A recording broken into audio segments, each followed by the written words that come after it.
البدع والأهواء، أهل البدع العقائدية وأهل البدع السياسية. نقول بيننا وبينكم السلف، بيننا وبينكم الكتب، كان فيقول البدع بيننا وبينكم. الرحيم. قال الإمام النووي رحمه الله: Al-haditsu tsalits wa sab'un ba'da tis'imi'ah, 973. Wa an Anas radhiyallahu anhu anna Rasulullah sallallahu alaihi wasallam dakhala ala bnihi Ibrahim radhiyallahu anhu.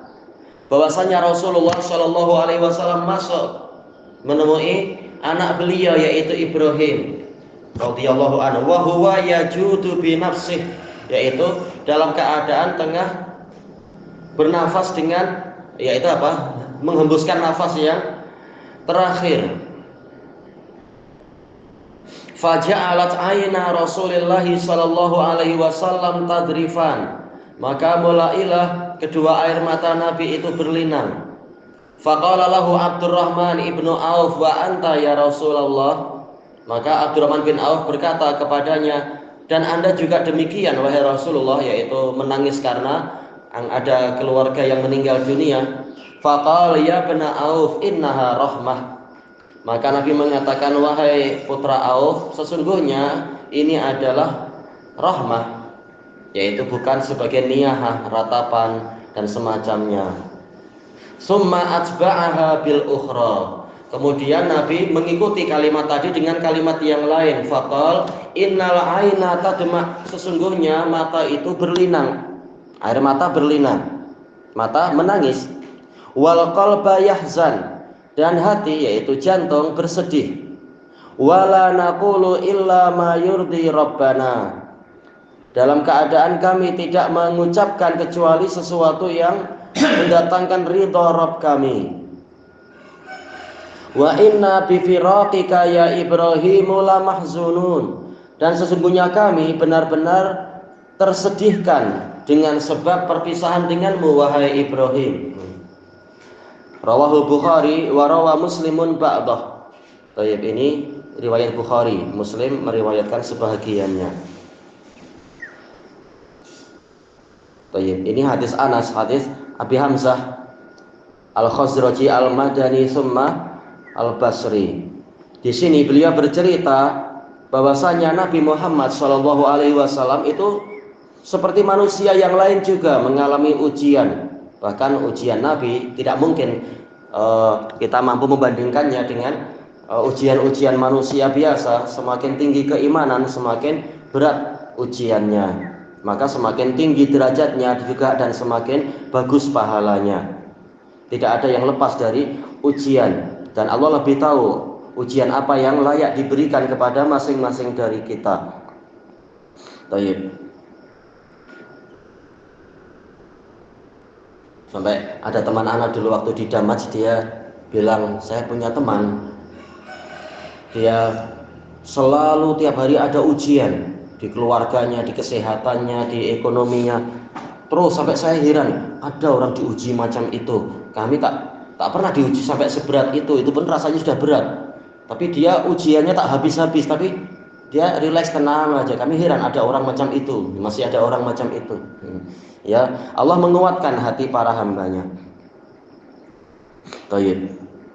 Bercerita bahwasanya Rasulullah Shallallahu alaihi wasallam masuk menemui putranya Ibrahim. Baik. Ini dijelaskan oleh Al-Muhallab rahimahullah, yaitu disyariatkan untuk menghadiri orang yang sakit parah, apalagi orang-orang yang tengah sakaratul maut, untuk ada yang perlu dibantu dan sebagainya. Apalagi ini ahli keluarganya sendiri yang sangat memerlukan bantuan, pertolongan, masih bayi lagi Ibrahim. Baik. Ibrahim memiliki ibu susuan, yaitu apa? Abu Said dan Ummu Said, sebagaimana di dalam riwayat Imam Muslim. Baik. Nabi selalu apa? Selalu menjenguknya. Mereka masih di Madinah. Ternyata Ibrahim Allah kehendaki untuk meninggal dunia dalam usia yang masih terlalu kecil. Allah Ta'ala mengatakan, maka Muhammadun aba ahadim mir rijalikum, Muhammad itu bukan ayah dari para lelaki besar dari kalian. Ya, tidak ada anak Nabi yang laki-laki yang sampai membesar.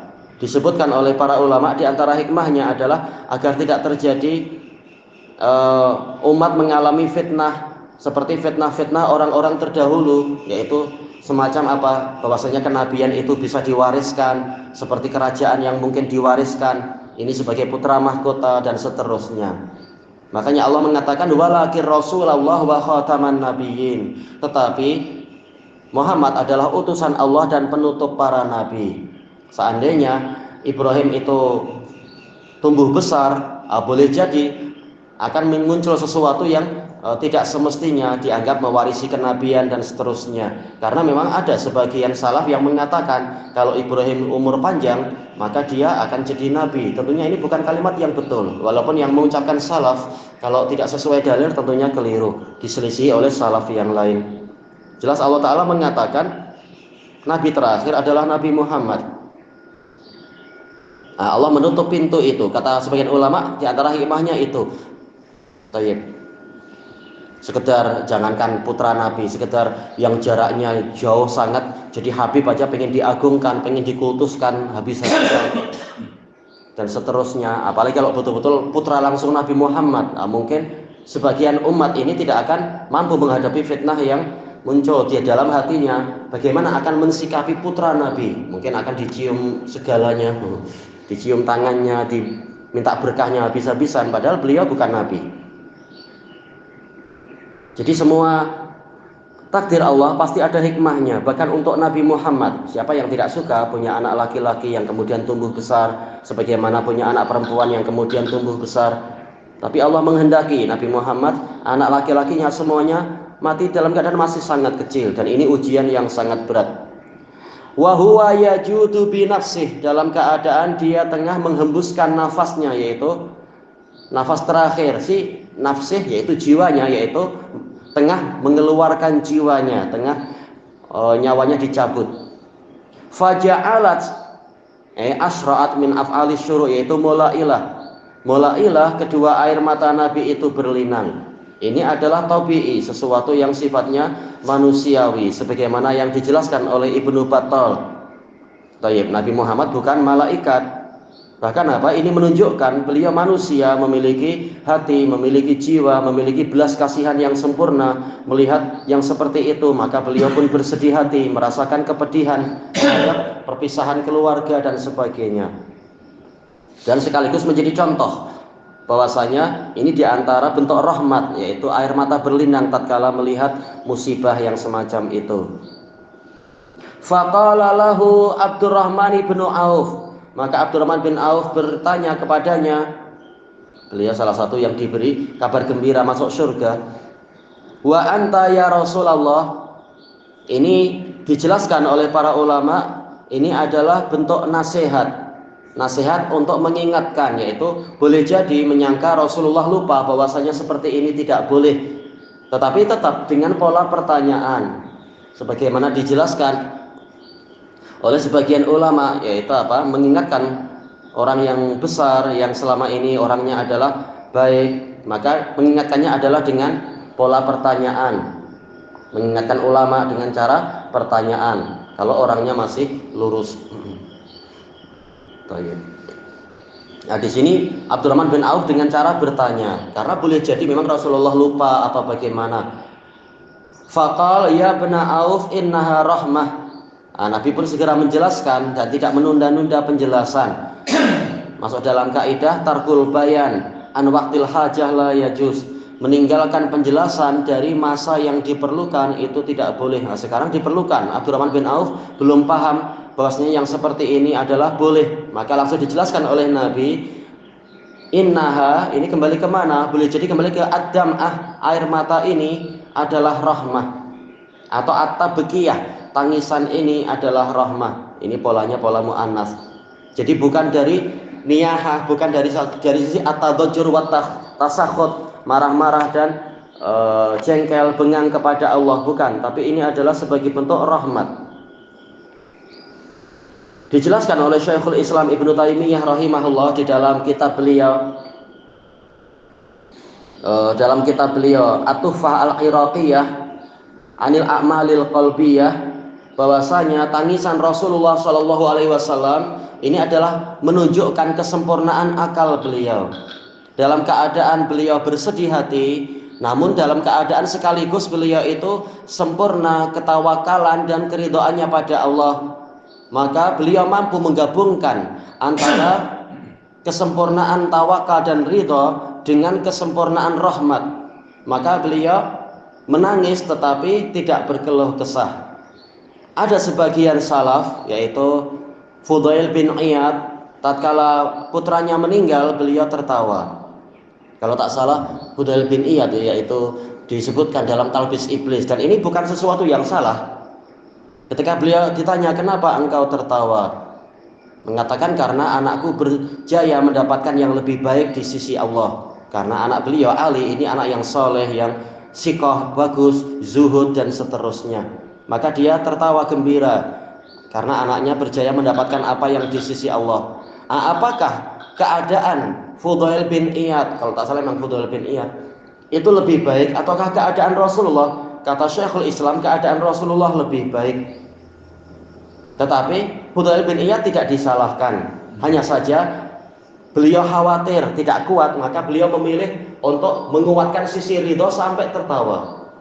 Saking ridhonya dan baik sangka sampai tertawa. Nah, sementara Rasulullah mampu untuk bersikap setimbang, kesetimbangan yang sempurna, keridhaan yang sempurna dengan rahmat yang sempurna, maka beliau menangis, tetapi tangisan yang tidak sampai kepada sesuatu yang haram. Dan ini yang lebih sesuai dengan fitrah. Nah, kalau orang sekarang tahu ada kematian kita gelak, mungkin marah dia itu. Orang akan salah sangka. Nah, Rasulullah adalah teladan yang terbaik. Nah, beliau menangis di situ, tapi tangisan tidak seperti tangisan orang-orang yang tidak ridho pada Allah. Ini kalau kita katakan tangisan adalah sekedar air mata.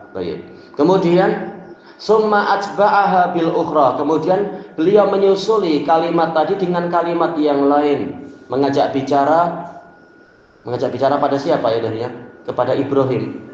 Innal aina tadma, sesungguhnya mata itu menangis, yaitu ini tidak mengapa, ini sesuatu yang fitrah manusia. Wal qalba yahzan, dan jantung itu bersedih hati. Namanya ada rasa cinta, ketika terpisah dari orang yang dicintai jelas bersedih hati. Kalau tidak sedih malah mengherankan, bagaimana tidak sedih? Sementara dalil-dalil menunjukkan para nabi dan rasul mengalami kesedihan-kesedihan. Ini sesuatu yang fitri dan tidak masalah. Tetapi yang penting wala naqulu illa ma yurdi rabbana, dan kami tidak mengucapkan kecuali sesuatu yang mendatangkan ridha kepada Rabb kami.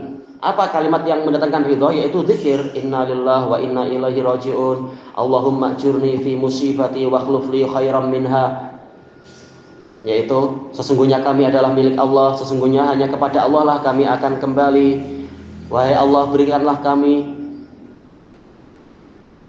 pahala di dalam musibah kami, dan berilah kami yang lebih baik, ganti yang lebih baik daripada musibah kami. Dan ini umum terkait dengan kematian ataukah kekurangan harta, kehilangan harta, atau berbagai musibah-musibah yang lain. Kita berzikir, dan zikir itu mendatangkan ridha Allah Ta'ala.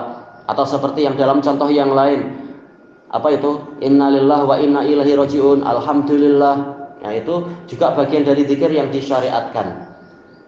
Kemudian Nabi mengatakan wa inna bi firaqika ya Ibrahim lamahzunun, dan sesungguhnya kami benar-benar tersedihkan. Nah, ini ada taukid, ada inna, ada lam muzahlaqah. Jadi memang sangat sedih, dan ini tidak menyelisihi ketawakalan dan keridhaan. Masalah kesedihan, tapi sekaligus ada keridhaan.